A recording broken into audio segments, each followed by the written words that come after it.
Halo semuanya, perkenalkan nama saya Mita Claudia Panjaitan. Saya dari Politeknik Negeri Medan, Program Studi Administrasi Bisnis, kelas AB3H. Di sini, saya akan menjelaskan tentang teori permintaan dan penawaran.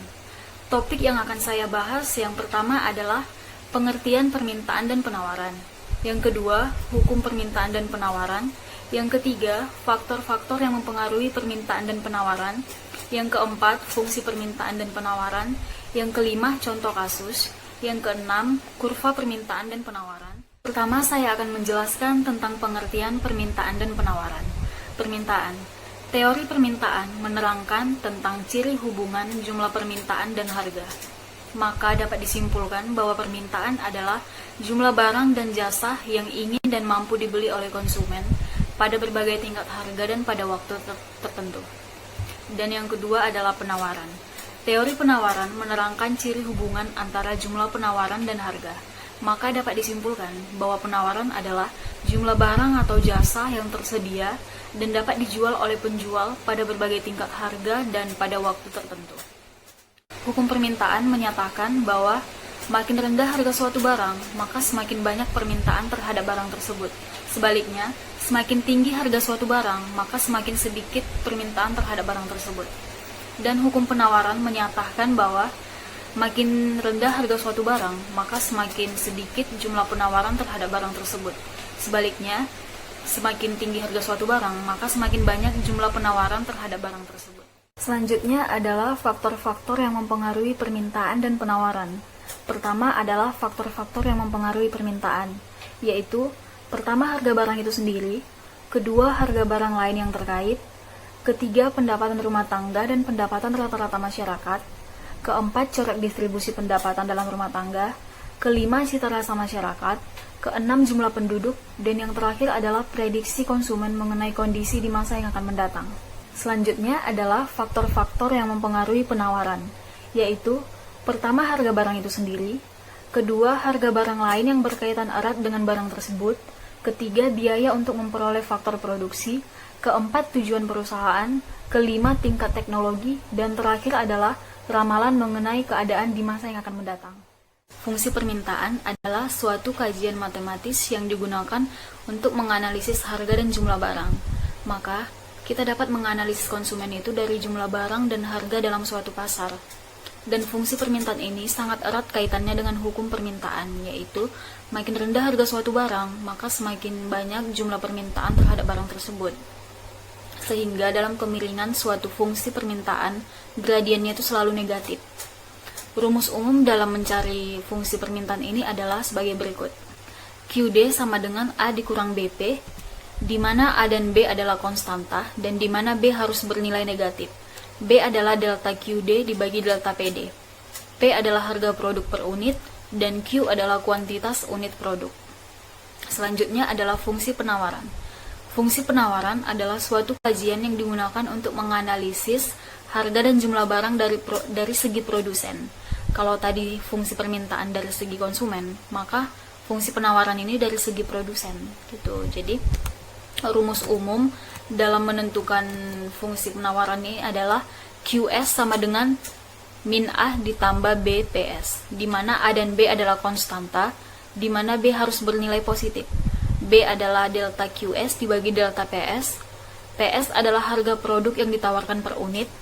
QS adalah jumlah atau kuantitas produk yang ditawarkan. Dan ada juga rumus untuk menentukan fungsi permintaan dan penawaran, yaitu sebagai berikut. P dikurang P1 dibagi P2 dikurang P1 sama dengan Q dikurang Q1 dibagi Q2 dikurang Q1. Gitu. Permintaan dan penawaran. Yang pertama, contoh kasus permintaan. Jika diketahui permintaan konsumen terhadap barang A adalah sebagai berikut dalam tabel berikut. Tentukanlah fungsi permintaannya. Maka penyelesaiannya itu dapat kita lakukan dengan menggunakan rumus yang saya beritahu tadi. Q dikurang Q1 per Q2 dikurang Q1 sama dengan P dikurang P1 per P2 dikurang P1. Maka hasilnya min 20Q tambah 400 sama dengan 10P dikurang 1000. Min 20Q sama dengan 10P dikurang 1400. Maka didapat hasilnya adalah Q sama dengan min 0,5P ditambah 70. Nah, untuk membuktikan ini, jika harga sama dengan 100, maka Q sama dengan min 0,5 dikali 100 ditambah 70 sama dengan min 50 ditambah 70, hasilnya adalah 20, sama seperti yang ada di tabel berikut. Nah, jika harga adalah 80, maka Q sama dengan min 0,5 dikali 80 ditambah 70 sama dengan min 40 ditambah 70, hasilnya adalah 30, sama seperti yang di tabel. Lantas, bila yang diketahui adalah Q atau 2011 adalah 20, sedangkan Q atau 2012 adalah 30, maka cara pembuktian harganya adalah sebagai berikut. Adalah P sama dengan min 2Q ditambah 140. Nah, untuk membuktikannya, jika jumlah permintaan 2011 adalah 20, maka P sama dengan min 2 dikali 20 ditambah 140, P sama dengan 100, sama seperti yang tadi. Jika jumlah permintaan 2012 adalah 30, maka P sama dengan min 2 dikali 30 ditambah 140, hasilnya adalah P sama dengan 80, seperti yang tadi. Saya akan menjelaskan tentang contoh kasus dalam penawaran. Berikut ada soalnya. Jika harga beras Rp5.000 per kilogram, jumlah beras tersedia dalam satu hari sebanyak 100 kg. Namun, saat harga beras naik menjadi Rp6.000 per kilogram, jumlah beras tersedia sebanyak 150 kg. Tentukan fungsi penawaran beras tersebut. Dari soal berikut, kita dapat melakukan penyelesaian dengan menggunakan rumus yang saya jelaskan sebelumnya, yaitu Q dikurang Q1 per Q2 dikurang Q1 sama dengan P dikurang P1 per P2 dikurang P1. Hasilnya adalah Q sama dengan 0,05 P dikurang 150. Nah, jika untuk mencari P, kita dapat menggunakan rumus yang tadi juga. Hasilnya adalah 50P dikurang 250.000 sama dengan 1000Q dikurang 100.000, P sama dengan 20Q ditambah 3.000. Gitu, jika ingin melakukan pembuktian, kita dapat melakukan hal berikut. Jika harga adalah Rp5.000, maka Q sama dengan 0,05 dikali 5.000 dikurang 150. Hasilnya adalah 100 kg, sama seperti yang soal tadi.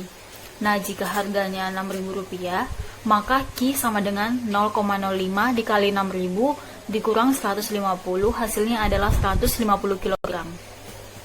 Nah, jika Q-nya adalah 100 kg, maka harganya atau P-nya adalah 20 dikali 100 ditambah 3.000, hasilnya adalah Rp5.000. Jika Q-nya 150 kg, maka harganya adalah 20 dikali 150 ditambah 3.000, hasilnya adalah Rp6.000. Kurva permintaan dan penawaran. Yang pertama, kurva permintaan.